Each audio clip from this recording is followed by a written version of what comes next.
Tahukah kalian, karomah Syekh Jumadil Kubro, manusia sakti itu bukan yang kebal senjata, bukan yang bisa terbang.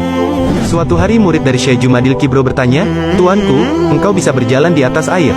Murid-muridnya berkata dengan kekaguman kepada Syekh Jumadil Kubro, "Itu bukan apa-apa, sepotong kayu juga bisa." Syekh Jumadil Kubro menjawab pertanyaan muridnya.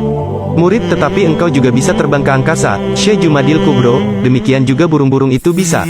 "Murid, engkau juga bisa bepergian ke Ka'bah dalam sedetik." Syekh Jumadil Kubro, "Setiap jin yang kuat pun akan mampu pergi dari India ke Demafat dalam sedetik."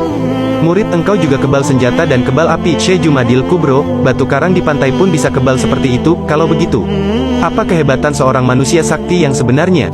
Murid-muridnya ingin tahu. Syekh Jumadil Kubro tersenyum lalu beliau menjawab, "Manusia sakti ialah mereka yang bisa menjaga hatinya agar tidak berpaling kepada sesuatu pun selain Allah.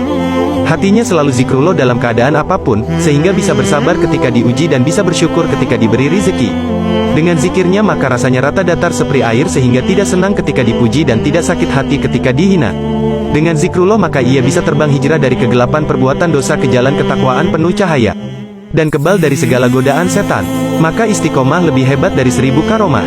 Di zaman Sayyid Jumadil Kubro beliau dijuluki Pandito Ratu, karena mempunyai ilmu rahasia kaisaf laduni yang langsung dari Allah, seperti Nabi Khidir, yang mengetahui hal gaib dan ilmu-ilmu rahasia yang tidak diketahui oleh umum. Syekh Sayyid Jumadil Kubro merupakan tokoh kunci proses islamisasi di Pulau Tanah Jawa yang hidup sebelum Wali Songo.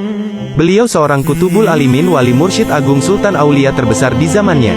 Penyebar Islam pertama yang mampu menembus dinding kebesaran kerajaan Majapahit. Syekh Sayyid Jumadil Kubro adalah cucu ke-18 Rasulullah Muhammad dari garis Sayyidah Fatimah Az-Zahra. Semoga kisah ini ada hikmahnya, dan menjadikan kita semuanya istiqomah di jalan yang diridai Allah Subhanahu wa Ta'ala.